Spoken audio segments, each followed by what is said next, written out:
CUET special programme में एक बार फिर से आपका स्वागत है। इस एपिसोड में हम उन प्रश्नों को देखेंगे जो आपके परीक्षा के लिहाज से बेहद महत्वपूर्ण साबित हो सकते हैं। तो चलिए शुरुआत करते हैं। पहला प्रश्न है, वरुण अभ्यास का 22वां संस्करण कहां आयोजित हुआ?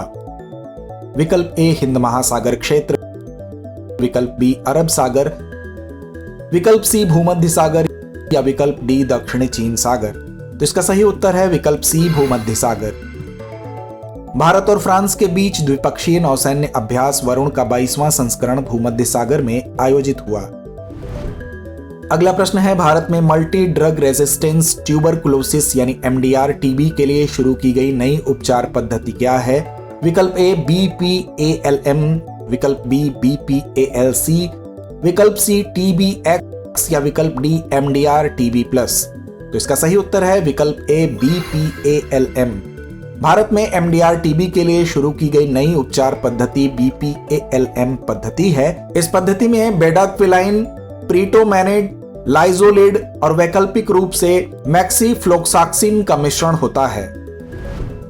अगला प्रश्न है, निवेशक शिक्षा एवं संरक्षण निधि प्राधिकरण यानी आईईपीएफए की स्थापना कब की गई थी?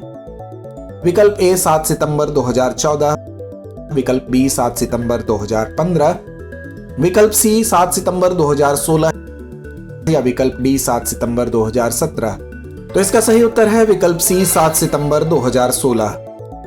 निवेशक शिक्षा एवं संरक्षण निधि प्राधिकरण यानी आईईपीएफए की स्थापना 7 सितंबर 2016 को की गई थी। बता दें कि इसका गठन कंपनी अधिनियम 2013 के प्रावधानों के तहत किया गया था।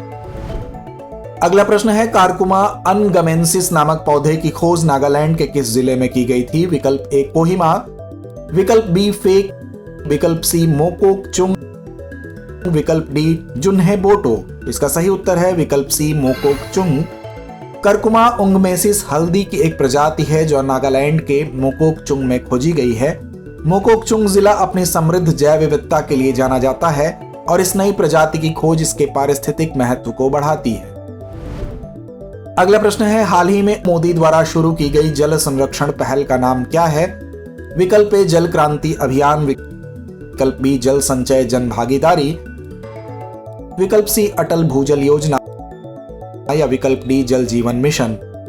तो इसका सही उत्तर है विकल्प बी जल संचय जन भागीदारी। जल संचय जन भागीदारी पहल जल के कुशल उपयोग और संरक्षण में जन भागीदारी पर केंद्रित है, जो देश में बढ़ती जल कमी की समस्या से निपटने की दिशा में एक महत्वपूर्ण कदम है। अगला प्रश्न है, दूसरे अंतर्राष्ट्रीय बौद्ध मीडिया सम्मेलन में कितने देशों के मीडिया पेशेवरों का प्रतिनिधित्व होगा? विकल्प ए 12, विकल्प बी 15, विकल्प सी 18 या विकल्प डी 20। तो इसका सही उत्तर है विकल्प सी 18। द्वितीय अंतर्राष्ट्रीय बौद्ध मीडिया सम्मेलन में 18 विभिन्न देशों के मीडिया पेशेवरों ने भाग लिया। इस सम्मेलन का उद्देश्य आधुनिक मीडिया में बौद्ध धर्म की भूमिका और शांति को बढ़ावा देना है। अगला प्रश्न है, anti submarine warfare shallow watercraft यानी ASWSWC परियोजना के तहत लॉन्च किए गए चौथे और 5वें जहाजों के नाम क्या हैं? विकल्प ए माहे और मिनिकॉय, विकल्प बी आईएनएस विक्रांत और आईएनएस विराट, विकल्प सी कोचीन और कलकत्ता, विकल्प डी मालपे और मुल्की। तो इसका सही उत्तर है विकल्प डी मालपे और मुल्की। मालपे और मुल्की anti submarine warfare shallow watercraft परियोजना के तहत चौथे और 5वें जहाज हैं जो भारत की नौसेना क्षमताओं को मजबूत करने के प्रयासों का हिस्सा हैं। अगला प्रश्न है, टील कार्बन पर भारत का पहला अध्ययन कहां आयोजित किया गया था?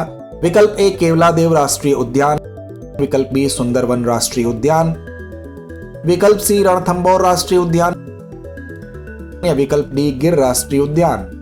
तो इसका सही उत्तर है विकल्प ए केवलादेव राष्ट्रीय उद्यान। केवलादेव राष्ट्रीय उद्यान टील कार्बन पर भारत के पहले अध्ययन का स्थल है जो झीलों और दलदल जैसी आर्द्र भूमि पारिस्थितिकी तंत्रों में संग्रहित कार्बन को संदर्भित करता है। अगला प्रश्न है, चंद्रयान 3 कब लॉन्च किया गया था? विकल्प ए 13 जुलाई 2023, विकल्प बी 14 जुलाई 2023, विकल्प सी 15 जुलाई 2023 या विकल्प डी 16 जुलाई 2023।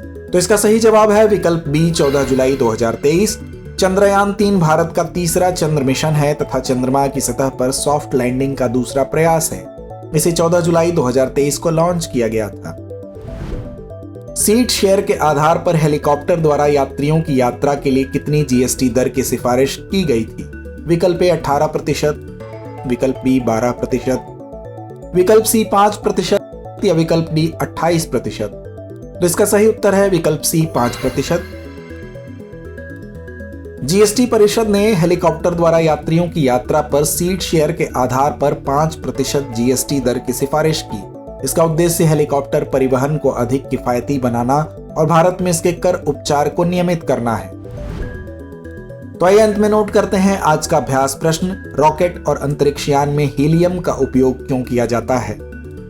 विकल्प ए दक्षता के कारण, विकल्प बी दबाव के कारण, विकल्प सी प्रणोदन के कारण या विकल्प डी वजन के कारण। तो कमेंट बॉक्स में इस प्रश्न का उत्तर देना ना भूलें। धन्यवाद।